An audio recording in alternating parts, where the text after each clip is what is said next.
성경 봉독하겠습니다. 오늘 우리에게 주신 하나님의 말씀 구약성경 이사야 9장 6절 7절 말씀 봉독해 드리겠습니다. 구약성경 이사야 9장 6절 7절입니다. 제가 봉독해 드리겠습니다. 이는 한 아기가 우리에게 낳고 한 아들을 우리에게 주신 바 되었는데 그의 어깨에는 정사를 메었고 그의 이름은 기묘자라 모사라 전능하신 하나님이라 영존하시는 아버지라 평강의 왕이라 할 것임이라. 그 정사와 평강의 더함이 무궁하며 또 다윗의 왕자와 그의 나라에 군림하여 그 나라를 굳게 세우고 지금 이후로 영원히 정의와 공의로 그것을 보존하실 것이라. 만군의 여호와의 열심히 이를 이루시리라. 이는 살아계신 하나님의 말씀입니다. 아멘. 지난 주일부터 대림절 우리가 절기를 맞이해서 보내는 가운데 있습니다. 대림절은 예수 그리스도의 오심을 기다리는 절기입니다. 대림절 1, 2, 3주 지나고 나면 4주째 주일 보내고 또 그 주간에 성탄절을 우리가 맞이하게 됩니다. 올해 12월 25일은 수요일입니다. 그래서 수요일 예배 또 성탄절 예배, 성탄 축하의 시간을 우리가 함께 가지면서 올 한 해를 우리가 마무리하게 될 것 같습니다. 예수 그리스도의 오심을 기다리는 이 대림절 절기, 특별히 오늘날 우리 기독교인들은 이미 오신 예수 그리스도를 우리 마음 중심에 영접하고 믿음으로 삶을 살아가기 때문에 또다시 예수님께서 우리에게 오실 필요는 없습니다. 그런데 예수님은 부활 승천하시면서 올라가신 그 모습 그대로 오시겠다 약속을 하셨습니다. 그렇기 때문에 우리는 대림절 절기를 우리가 보내면서 이미 2000년 전에 오셨던 예수 그리스도의 오심을 또 이제 설레는 마음으로 우리가 기다리며 오심을 우리가 맞이할 뿐만 아니라 무엇보다 중요한 것은 다시 오실 주님을 맞이할 준비를 해야 되는 것입니다. 그래서 지난 주간에 결론적으로 여러분과 같이 말씀을 나누는 가운데 다시 오실 주님을 맞이하기 위해서 오실 주님을 우리가 조심하여서 오실 주님을 맞이할 준비를 해야 되고, 그리고 항상 깨어 기도하는 가운데 오실 주님을 맞이해야 된다고 하는 주님의 말씀을 우리가 결론 삼아서 말씀을 여러분과 같이 나눴습니다. 예수 그리스도의 오심을 기다리는 이 대림절 절기, 사실 기다림이라고 하는 것은 어두울수록 또 상황이 어려울수록 더 그 기다림은 강렬해지게 됩니다. 새벽을 기다리는 사람들에게 있어서 새벽녘의 그 깊은 어두움, 절망스러운 것 같지만은 그러나 곧 그 어둠이 지나고 나면은 이제 밝은 세상이 올 것을 우리는 믿기 때문에 어둠 속에서도 기다림을 우리가 할 수가 있는 것입니다. 오늘 우리가 함께 읽지는 않았지만은 이사야 9장 1절 이하의 말씀에 보면 옛적에 하나님께서 스불론 땅과 납달리 땅을 멸시를 당하게 하셨다 그랬습니다. 그런데 후에는 해변길과 요단 저편에 이방의 갈릴리를 영화롭게 하셨다. 하시리라 하는 것입니다. 영화롭게 하시리라. 흑암과 멸시를 당하던 그 땅, 또 그곳에 살아가고 있는 사람들에게 하나님께서 영화롭게 하시겠다라고 하는 약속의 말씀을 주고 있습니다. 이러한 그 반전의 역사가 지난주에 나눈 말씀으로 보면, 또 그리고 오늘 이제 예배 중에도 우리가 교독을 통해서 함께 나눈 이제 읽은 말씀인데, 이 땅에 오실 한 아들을 통해서 그와 같은 그 반전의 역사가 일어나리라고 하는 사실을 우리에게 분명하게 보여주고 있습니다. 그분은 평강의 왕이 되리라, 평강의 왕이리라, 이런 약속도 우리에게 하고 있습니다. 오늘 이사야 9장 1절부터 그 이후의 말씀들 이제 우리가 다 함께 읽어야 되겠지만은, 이건 6절과 7절의 말씀을 읽으면서 이 땅 위에 다시 오실 메시아 되시는 예수 그리스도, 그분은 어떤 분이신가에 대한 미리 사실은 이사야 시대 때 하나님께서 선지자를 통해서 이제 주신 말씀입니다. 예수 탄생 전 수백 년 전에 하나님께서 선지자를 통해서 이 땅에 오실 한 아기, 하나님의 아들 예수 그리스도는 어떤 분이신지 말씀을 해주고 있습니다. 오늘 그 예수 그리스도에 대한 그 약속의 말씀, 그분은 누구이신가, 어떤 분이신가에 대한 말씀을 우리가 다 함께 나누지는 못하겠고, 그 중에 한 말씀, 그는 평강의 왕이라 할 것임이라 하는 이 말씀을 여러분과 같이 나누는 시간을 갖도록 하겠습니다. 여러분, 새 약속을 이루어 나가실 한 싹, 그리고 또 뿌리에서 한 줄기가 나리라고 하는 약속의 말씀을 이사야 말씀을 통해서 해주셨는데, 지난 주간에 그 말씀을 나누는 가운데 한 싹, 새롭게 나는 한 싹입니다. 그리고 새롭게 나는 한 가지는 오직 예수 그리스도이심을 여러분과 같이 말씀을 나누었습니다. 새로운 역사는 새롭게 이렇게 새로운 싹을 통해서, 또 새롭게 이제 돋아나는 그 가지를 통해서 이루어지게 될 것이라고 하는 말씀인 것입니다. 그 한 싹이 되는 예수 그리스도께서 이 세상에 오셔서 죄악으로 어두워진, 또한 하나님의 심판을 받을 수밖에 없는 이 인간의 역사를 하나님께서 이제 청산을 해주시고 새롭게 새 역사를 이루어 가실 것이라고 하는 말씀입니다. 그것이 바로 예수 그리스도를 통한 구원의 역사가 되는 것입니다.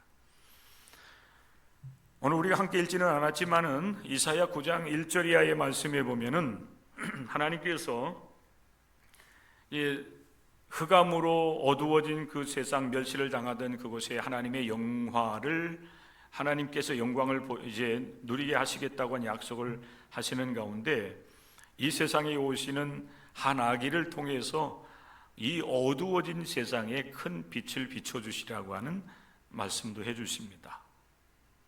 그리고 그 나라를 창성하게 하시며 그 즐거움을 더하게 하실 것이라. 이 땅에 오시는 예수 그리스도께서 다윗의 보좌에 앉으시고 그 나라를 창성하게, 그리고 그 나라를 이제 기쁘게 하시리라고 하는 약속이 되는 것입니다. 그리고 중요한 것은 이사야 9장 4절의 말씀에 보면은 이 땅에 오시는 한 아기를 통해서 이제 구원의 역사를 베풀어 주시겠다고 하는 약속의 말씀을 하고 계시는데, 그들이라고 하는 것은 여러분 흑암의 땅에서 멸시를 당하던 여러분 그 시대의 사람들, 또 오늘 이 시대도 마찬가지입니다. 오늘 이 시대에 예수 그리스도의 구속의 은혜를 누리지 못하는 가운데 죄악의 무거운 짐과 멍에를 메고 삶을 살아가는 이 땅 위에 수많은 사람들이 있는데, 우리 하나님께서는 한 아기를 통해서 그들의 어깨에 무겁게 짊어지워진 멍에와 그리고 어깨의 책직과 그들을 압제하는 압제자의 막대기를 한 아기를 통해서 꺾으실 것을 말씀합니다. 그리고 그들을 대적하는 모든 대적자들을 심판하시리라고 말씀을 하고 있습니다. 이것이 바로 예수 그리스도를 통해서 이 세상을 새롭게 하시는 하나님의 구원의 역사가 되고 새 출발이 된다라고 하는 것입니다. 이사야 선지자를 통해서 이 약속의 말씀을 들었던 이스라엘 백성들은 이 한 아기 예수 그리스도께서 이 세상에 오시기를 간절히 고대하면서 기다리는 삶을 살았던 것입니다. 이 말씀이 바로 지난주에 나눈 말씀인데, 오늘 이사야 9장의 말씀을 통해서도 동일하게 우리에게 약속의 말씀을 주고 있습니다. 예수 그리스도 그분만이 우리의 구세주 되심을 우리는 믿고 다시 오실 주님을 맞이할 준비를 해야 되는 것이 오늘날 우리 기독교인들에게 주어진 사명이기도 한 것입니다. 특별히 오늘 이 시간은 이 세상을 구원할 한 아기 예수 그리스도는 어떤 분이신가? 세 가지를 우리에게 사실은 말씀을 해주고 있습니다. 그분은 전능하신 하나님이시고 영존하시는 아버지십니다. 그리고 평강의 왕이라 할 것이라 이렇게 말씀을 하고 있는데, 오늘 저는 여러분과 같이 그분은 평강의 왕으로 이 세상에 오셨고 그리고 이 세상을 평강으로 다스려 나가실 것이라고 하는 사실, 여러분과 같이 잠깐 더 말씀을 나누기를 원합니다. 이사야 9장 6절의 말씀에 보면은 이 세상에 오실 한 아기, 그분의 어깨에는 정사를 메었고 그의 이름은 기묘자, 모사, 전능하신 하나님, 영존하시는 하나님, 그리고 평강의 왕이라 할 것임이라고 말씀을 하고 있습니다. 이 세상에 오실 예수 그리스도의 이름, 또 그분은 어떤 분이시고 그리고 어떤 사명을 감당하실 것인가에 대한 말씀 가운데 평강의 왕이라고 하는 이 말씀, 평강의 왕이 되리라, 또 그분은 우리에게 평강을 주시리라고 하는 이 약속의 말씀이 오늘 거룩한 주일을 맞이해서 예배드리기 위해서 이 자리에 함께한 여러분들에게 아마 정말 꼭 필요한 말씀이 아닐까 하는 생각을 가지고 이 성탄의 절기에 늘 나누는 말씀이지만 다시 한번 이 이사야 9장의 말씀을 여러분 같이 나누게 됩니다. 지난 일주일 동안 우리 대한민국 국민들은 큰 충격과 우리가 감당하기 어려운 그런 피로감에 휩싸여 있습니다. 한 나라의 통치자로 세움을 받은 대통령이 말도 안 되는 비상계엄을 선포했습니다. 대한민국이라고 하는 그 공동운명체, 우리 망망대해 공동운명체인 그 대한민국이라고 하는 배에 올라타고서 함께 인생길을 걸어가고 있는 이 땅 위에 살아가는 모든 국민들의 생존을 위협하는 그런 일들이 벌어졌습니다. 대한민국이라고 하는 그런 공동운명체, 그 배가 망망대해에서 크게 요동을 치고 있는 그런 한 주간을 우리가 지내왔습니다. 평생 검사로서, 검찰총장으로서의 일을 하다가 사실 정치계에 발을 들여놓은 지는 3년밖에 되지 않았습니다. 그런데 한국 상황이 어찌하다가 그분을 한 나라의 대통령으로 선출하게 되었고 2년 반 동안 이 나라를 이끌어오는 일들을 해왔습니다. 근데 정치적으로 본다라고 하면 굉장히 사실 초보자인 겁니다. 우리들도 여러분 신앙의 길을 걸어가면서 물론 사람에 따라 다르긴 하지만은 예수 그리스도를 그 마음 중심에 영접하고 이 믿음의 길을 걸어가면서 1년, 2년, 3년 정도 되면 어느 정도 교회의 그 생리를 알게 되지만은 그러나 깊은 영적인 세계를 사실은 알 수는 없습니다. 정치도 여러분 마찬가지 아니겠는가?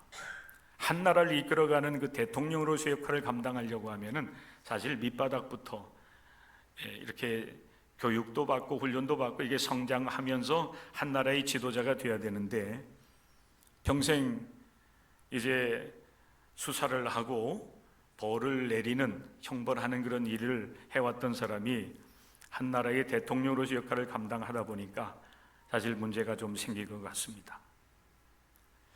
그럼에도 불구하고 사실 국민을 대상으로 해서 비상계엄을 반헌법적으로 위법하면서 계엄을 선포하고 그리고 국민을 이제 대신해서 한 나라를 이끌어가는 역할을 하고 있었던 국회와 그리고 국회의원들을 총으로 아니면은 군사력을 가지고서 그들을 잡아들이고 처단하려고 했다고 하는 것은 사실은 있을 수 없는 일인 것입니다. 그래서 국회에서는 사실은 시민들, 국민들의 그 도움을 힘입어서 군인들이 국회로 난입하려고 하는 것을 막아섰고, 그리고 탄핵이 여러분 그 계엄, 비상계엄이 이것은 잘못되었다라고 하는 것을 이제 국회를 통해서 국회의원들이 결의를 해서 비상계엄은 일단은 해제한다라고 이렇게 발표가 되긴 했지만은, 그러나 아직까지도 그 문제 속에서 우리는 헤매이면서 한 주간 삶을 살았습니다. 얼마나 힘들고 어려운 그런 시간이었는지 아마 여러분들도 마찬가지 시간들을 보냈으리라 생각이 됩니다. 예배당에 와서 사실 여러분들 하나님의 말씀을 통해서 위로받고, 그리고 또 한 주간의 삶을 살아갈 이제 힘을 얻을 수 있는 그런 말씀과 은혜를 사모하면서 왔겠지만은, 예배 시간에 제가 여러분들에게 이런 그 정치적인 문제를 이야기하게 된다고 하는 것, 이 사실 자체가 저에게도 굉장한 사실 부담이 됩니다. 왜 그런가 하면은 이 자리에 앉아 계시는 여러분들은 다 정치적으로 각기 다른 생각들을 가지고 있기 때문에 그렇습니다. 아무리 제가 목사로서 이 강단에서 이 말씀을 이렇게 전한다 할지라도 말씀을 듣는 여러분들은 견해의 차이 속에서 제가 말하는 말에 대해서 동의하지 않는 분도 계실 것이고, 또 어느 분들은 이거에 제가 말하는 거에 대해 굉장히 거부감을 갖고 여러분 듣는 분도 있을지도 모르겠습니다.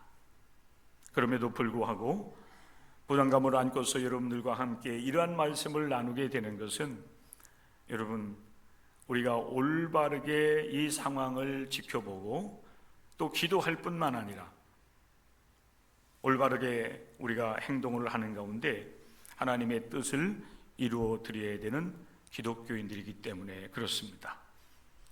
어제 우리는 희망을 가지고 국회를 하루 종일 지켜보았습니다. 저녁 시간 오후 5시부터 국회에서는 김건희 여사의 특검을 이제 해야 된다라고 하는 투표를 했는데 결국 부결이 되었고, 말도 안 되는 그런 비상계엄을 선포했던, 그래서 국민들을 이제 생사의 기로에 이제 놓이게 만들었고, 지금도 그 여파 속에서 어찌할 바를 알지 못하게 만들었던 윤석열 대통령을 탄핵해야 된다고 하는 그 탄핵안을 또 투표에 붙였지만은 결국 국민의힘 국회의원들이 투표에 참여하지 않았기 때문에 투표 자체가 무산이 되었습니다. 200명 이상이 투표하지 않으면 투표함을 개봉할 수 없는 그런 법이 있는 것 같습니다. 수십만의 그 국민들이 이 잘못된 이 현실을 올바로 판단해 주기를 고대하면서 외치고 그 추위를 견뎌냈지만은 결국 국민들의 바람은 무산이 될 수밖에 없었습니다. 국민의힘은 사실은 당론이 아니라 대한민국의 이 대한민국이라고 하는 우리 이 나라, 그리고 이 나라에서 삶을 살아가는 국민의 평안함을 위해서, 또 이 땅의 평화를 위해서 올바른 판단을 하고 그리고 투표에 임해야만 되었던 겁니다. 그런데 안타깝게도 정치적인 그런 이유 때문에 투표를 거부하는 그런 일들이 벌어지게 되었습니다. 윤석열 대통령의 그 비상계엄은 사실은 개인의 일탈로 우리가 여겨서는 안 됩니다. 왜 그런가 하면은 실제적으로 그날 여러분 이 밤부터 새벽 그리고 오늘에 이르기까지 대한민국 국민들의 생명이 위협을 받았고, 그리고 우리나라 국권이나 명예는 사실 땅에 떨어져 있는 가운데 있습니다. 그런데 오늘 여러분 우리 하나님께서 이 세상을 구원하시기 위해서 보내주시겠다고 약속하고 있는 다윗의 후손으로 이 세상에 오실 한 아기, 그분은 정사를 메웠고 이렇게 말씀하고 있는데, 여러분 이 정사라고 하는 말을 오늘날 우리가 여러분 쓰는 용어로 얘기한다라고 하면은 정치라고 볼 수가 있어요. 다스려 나가는 것, 통치하는 것입니다. 우리 예수님께서 이 세상에 오시리라고 하는 약속을 하시면서 하나님은 그의 어깨에 이 모든 나라와 모든 여러분 민족을 다스리는 통치할 수 있는 그런 권세를 우리 하나님께서 예수 그리스도의 어깨에 메워 주신 것입니다. 물론 여러분, 예수 그리스도는 이 세상에 세속적인 그런 여러분 지도자로 세움을 받지는 않았지만은, 그러나 분명한 사실은 예수 그리스도를 통해서 이 땅에 이루어지게 될 하나님의 나라, 그 하나님의 나라의 왕으로 이 세상에 오시리라고 약속이 되고 있습니다. 그리고 그분에 대해서 우리에게 말씀해 주시기를 예수 그리스도는 기묘자라 모사라 하였습니다. 여러분, 이 기묘자라고 하는 말, 모사라고 하는 말을 우리가 하나로 묶는다라고 하면은 놀라운 상담자예요. 이게 우리를 도우시기 위해서 하나님께서 그분에게 주시는 지혜와 능력으로 이 세상에 오셔서 우리를 도우셔서 우리를 구원하시고 또 이 세상을 구원하시기 위해서 우리 주님 예수 그리스도께서 이 세상에 오시리라고 하는 것입니다. 예수님은 기묘자로 모사로 이 세상에 오시리라, 또 실제적으로 오셨습니다. 하나님께서 예수 그리스도께 주신 지혜와 지식은 그 세상 그 무엇과 비교할 수 없을 정도입니다. 이사야 55장 8절과 9절의 말씀에 보면 하나님의 생각과 너희의 생각은 다르다 그랬어요. 하나님의 길과 너희의 길은 다르다. 하나님의 생각, 하나님의 길, 그것이 훨씬 더 사람의 지혜와 지식보다 탁월하다는 얘기가 돼요. 우리가 2024년도 이 대림절 두 번째 주일을 맞이하면서 이 시대에 우리 기독교인들이 소망해야 되는 것은 단 한 가지입니다. 예수 그리스도의 평강을 우리가 누리는 것입니다. 그걸 우리가 소망해야 돼요. 그래서 이 땅 위에 다시는 무력을 통해서 국가의 어떤 권력을 쟁취하려고 한다든지 자신이 목적하는 것을 이루려고 하는 일들이 다시는 이 땅 위에서 이루어져서는 안 됩니다. 그것은 하나님께서 원하는 것이 아니에요. 오직 우리 하나님께서 우리에게 주시기를 원하는 것은 예수 그리스도를 통해서 이 땅 위에 하나님의 나라가 이루어지되 그 하나님의 나라는 평강의 나라인 것입니다. 그러면 여러분, 오늘 우리가 이 대림절 두 번째 주일을 맞이하면서 그리고 한 주간을 우리가 이제 여러분 예배 드리면서 하나님께 주신 그 은혜를 힘입어서 우리가 살아가게 될 터인데, 한 주간 동안 우리가 하나님 앞에 소망하며 기도해야 될 제목은 하나님, 이 땅 위에 평강을 주시옵소서. 이 땅 위에 진정한 하나님의 평화가 임하기를 원합니다. 여러분, 그 소망과 그 기대를 가지고 기도하는 여러분들이 될 수 있어야 됩니다. 예수 그리스도께서 이 땅 위에 진정으로 우리의 구주로 또 우리의 주님으로 임하게 될 때에 여러분, 이 세상은 전쟁이 그치게 될 것이고 그리고 진정한 평안과 평화를 누리는 세상이 될 것입니다. 러시아와 우크라이나 전쟁이 벌써 3년을 넘어서고 있습니다. 이스라엘과 팔레스타인의 전쟁, 그리고 이스라엘과 시리아의 전쟁도 1년이 넘고 지금도 휴전 상태에 있는 것 같지만 그러나 그 전쟁은 아직 끝이 나지 않았습니다. 우리는 기도해야 됩니다. 이 땅 위에 모든 전쟁이 그치고 이 땅 위에 살아가는 모든 사람이 하나님의 백성으로서 존귀함을 누리는 삶을 살아갈 수 있도록 우리 하나님께 우리는 기도해야 됩니다. 예수 그리스도의 진정한 나라가 이 땅 위에 이루어지고 진정한 평화가 이루어지기를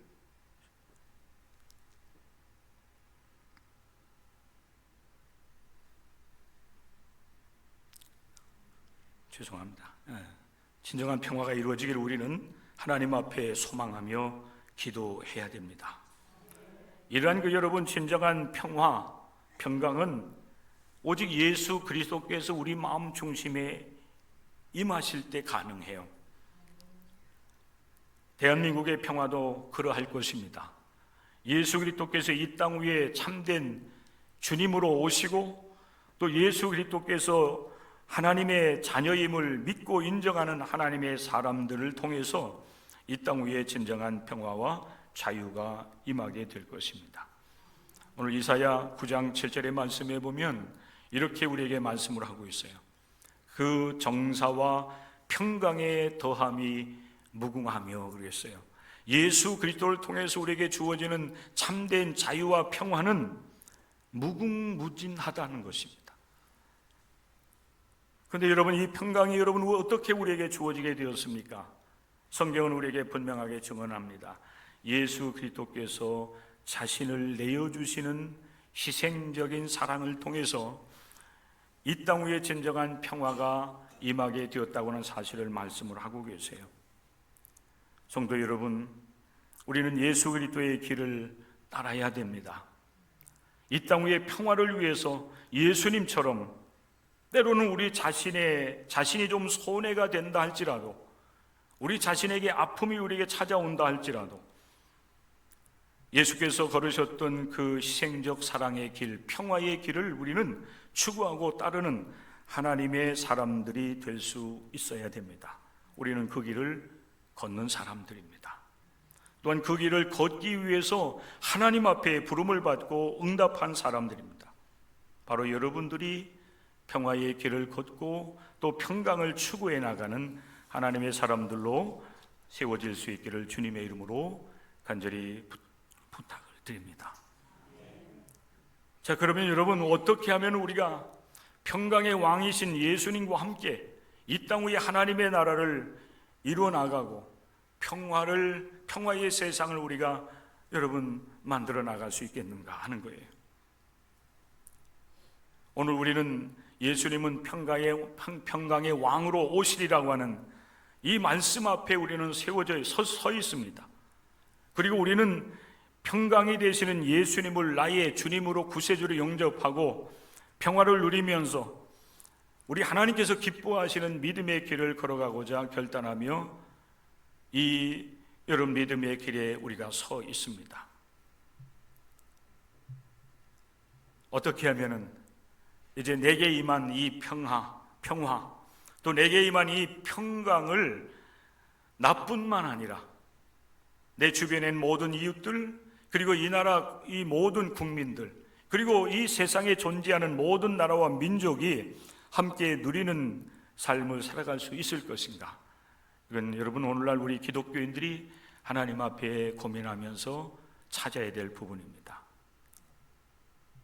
그런 세상, 평화의 세상을 여러분 평강이 여러분 이루어지는 그런 온전한 세상을 우리가 만들어 나가려고 하면 내가 평강을 위해서 부름을 받았다라고 하는 사실을 우리는 인식을 해야 됩니다. 나는 평화를 위해서 평강을 이루어 나가는 사람으로 부름을 받았다라고 하는 사실이에요. 평강, 평안, 평화, 화평 같은 말입니다.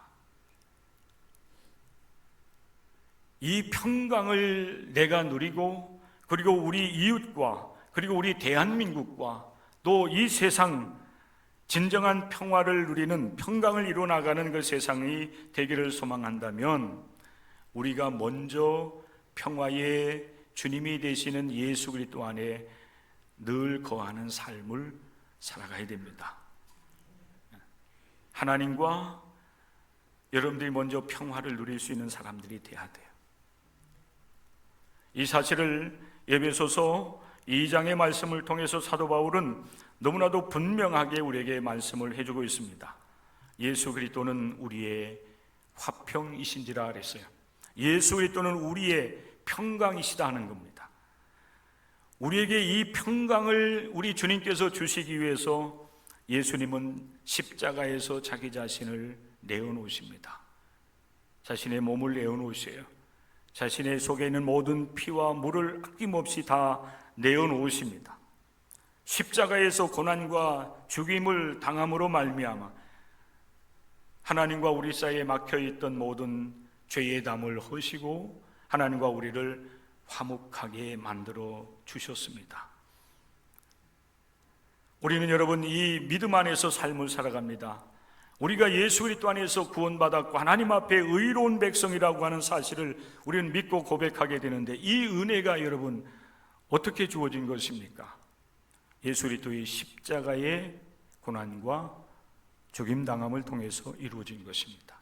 자기를 내어놓으시는 희생적인 사랑이 있었기 때문에 하나님과 우리 사이에 평화가 이루어지게 된 것입니다. 그리고 이방인과 유대인, 비기독교인과 기독교인, 그리고 사람과 모든 피조물들이 함께 더불어 삶을 살아가는 평화의 세상이 이루어지게 된 것입니다.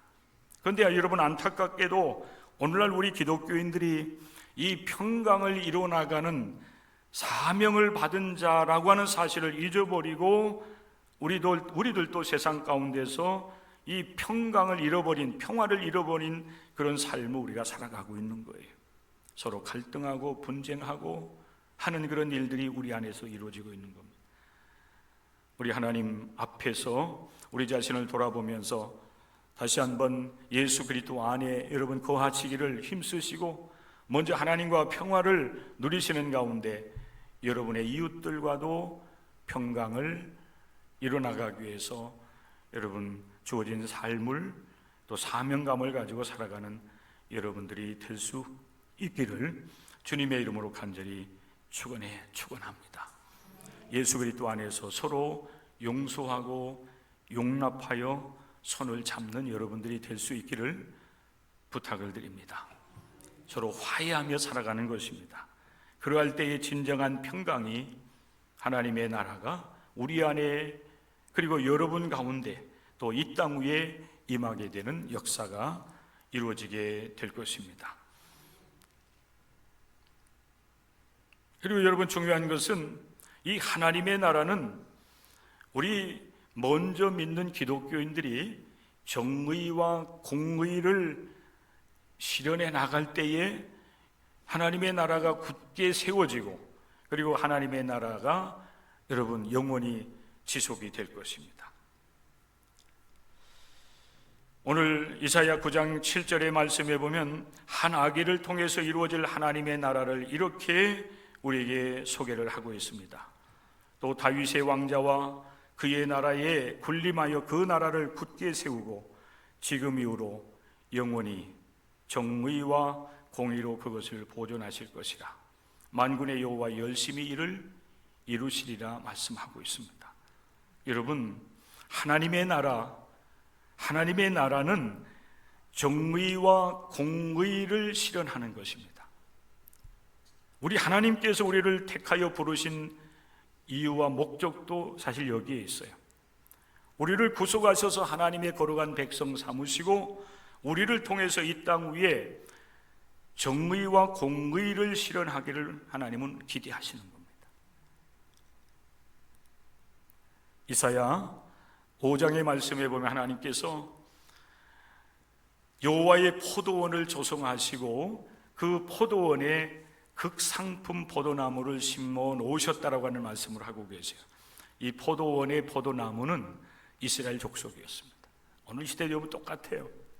하나님께서 많은 사람들 가운데에 우리를 하나님의 백성으로 부르셔서 하나님의 사람들로 우리를 포도원, 여러분 이게 여호와의 포도원이라고 한다면은 교회에 거하고 무엇보다도 하나님의 말씀을 따라 삶을 살아가는 하나님의 사람들로 우리를 부르셨다라고 하는 겁니다. 그 포도원의 포도나무를 통해서 하나님께 기대하는 것은 좋은 포도 열매를 맺는 것일 거예요. 우리 하나님께서 우리를 부르시고 하나님 백성 삼으시면서 우리에게 기대하는 바는 정의의 열매를 맺는 겁니다. 공의의 열매를 맺는 거예요.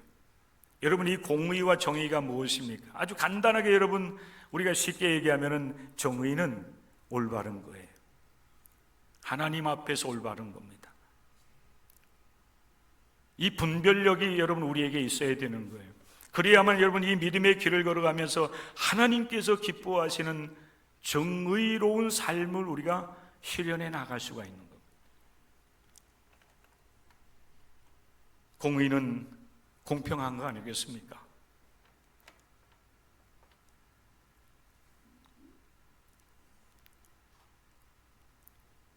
대통령을 판단하려고 하는 것이 아닙니다. 여러분, 우리 대통령이 2년 6개월 전에 취임을 하면서 취임사를 했는데 그 마지막 부분, 결론의 부분인데 이렇게 그분은 이야기를 했습니다. 저는 자유, 인권, 공정, 연대의 가치를 기반으로 국민이 진정한 주인인 나라, 국제사회에서 책임을 다하고 존경받는 위대한 국민 여러분과 존경받는 나라를 위대한 국민 여러분과 함께 반드시 만들어 나가겠습니다. 이게 이제 취임사 마지막에 결론 지은 부분입니다. 자유, 인권, 공정, 연대입니다. 참 좋은 그런 여러분 말이지요. 그런데 안타깝게도 대통령은 2년 6개월 만에 당신의 입으로 내가 나라를 이렇게 국민들과 함께 이끌어 나가겠다라고 말했던 그 약속을 스스로 깨버렸습니다. 여러분, 이 공정이라고 하는 말이 사실은 공의와 정의예요. 우리 하나님께서 여러분 이 세상 가운데 기대하는 바가 공의롭고 정의로운 나라를 세워나가는 그 하나님의 나라. 하나님은 여러분 그 나라를 꿈꾸면서 인간의 몸을 입고 이 세상에 오셔서 하나님의 나라를 선포하고 그 나라를 이루어가기를 여러분 원하셔서 십자가에서 고난과 죽임을 당하시면서도 우리의 죄를 대속하시고 우리를 하나님의 거룩한 백성 삼아 주신 겁니다. 그런데 안타깝게도 이스라엘 백성들은 공의를 바라는 하나님 앞에 불의를 행하면서 약자들을 억압하고 약자들의 그 입에서 하나님을 향해서 하소연하게 만드는 부르짖음을 만들어냅니다. 정의를 바라셨지만은 이스라엘 백성들은 안타깝게도 포악을 행했습니다. 그래서 결국 하나님께서 이스라엘을 심판하시겠다고 하는 말씀이 바로 이사야의 말씀이에요. 그런데 하나님은 이스라엘의 그 죄악을 심판하실 뿐만 아니라 다시 새롭게 하시겠다는 겁니다. 누구를 통해서입니까? 오직 예수 그리스도를 통해서입니다. 사실 여러분, 우리에게는 정의와 공의를 행할 수 있는 능력이 없어요. 때로는 우리가 분별하지도 못하기도 하고 또 정의와 공의를 실현해 보려고 하지만은 그러나 능력이 부족하기 때문에 하나님 앞에서 늘 연약하고 부끄러운 모습을 드러낼 수밖에 없는 사람들입니다. 그런데 하나님은 한 아기 예수 그리스도를 통해서 하나님의 나라를 세우시고 공의와 정의가 실현되는 나라를 이룰 것을 약속하시면서 오늘 그 말씀의 마지막 부분을 보면은 이러한 나라를 우리 하나님의 열심이라고 그랬어요. 만군의 여호와의 열심히 이를 이루시리라. 우리는 사실 여러분 그런 능력이 없어요. 분별력도 때로는 없기도 하고, 그러나 하나님께서 공의로우시기 때문에 하나님의 나라와 하나님의 백성들을 통해서 그 일을 이루어 가실 것이다. 열심이라고 해서 열심. 그러면 여러분, 우리가 이 땅 위에 진정한 평화의 세상이 이루어지기를 우리가 소망하면서 예수 그리스도의 오심을 기다리고 있는데, 이때에 특별히 우리 모든 성도들은 공의로우시고 정의로우신 하나님을 의지하면서 우리 하나님께서 우리에게 은혜 주셔서 분별력 있게 하시고, 그리고 그 분별력을 가지고 하나님께서 기대하시는 정의롭고 공의로운 나라, 하나님 백성으로 삶을 살아가는 겁니다. 우리가 먼저 여러분 그렇게 예수 그리스도 안에서 평강을 이루어 나가며 또 정의와 공의를 실현해 나가고자 하는 그런 삶을 살아갈 때 하나님은 우리를 긍휼히 여겨 주셔서 이 땅 위에 참된 평강을 허락해 주시고 그리고 모든 분쟁과 전쟁도 그치게 하시며 참된 평화를 누리게 하시는 은혜를 분명히 우리에게 허락해 주실 줄로 믿습니다. 평강의 왕으로 오시는 주님을 여러분 마음 가운데 모셔드리고 그분의 통치를 받으시며 또 그분께서 주시는 말씀을 통해서 참된 평화를 추구해 나가는 삶에 더 많은 관심을 가지시고, 특별히 이번 한 주간 동안 또 앞으로 이 모든 문제들이 온전하게 풀리고 정상적인 나라로 회복되는 그날까지 나라 민족을 위해서 기도하며 여러분들의 역할을 감당해 나가는 하나님의 사람들 되시기를 주님의 이름으로 간절히 주님의 사람들이 되시기를 주님의 이름으로 간절히 축원합니다.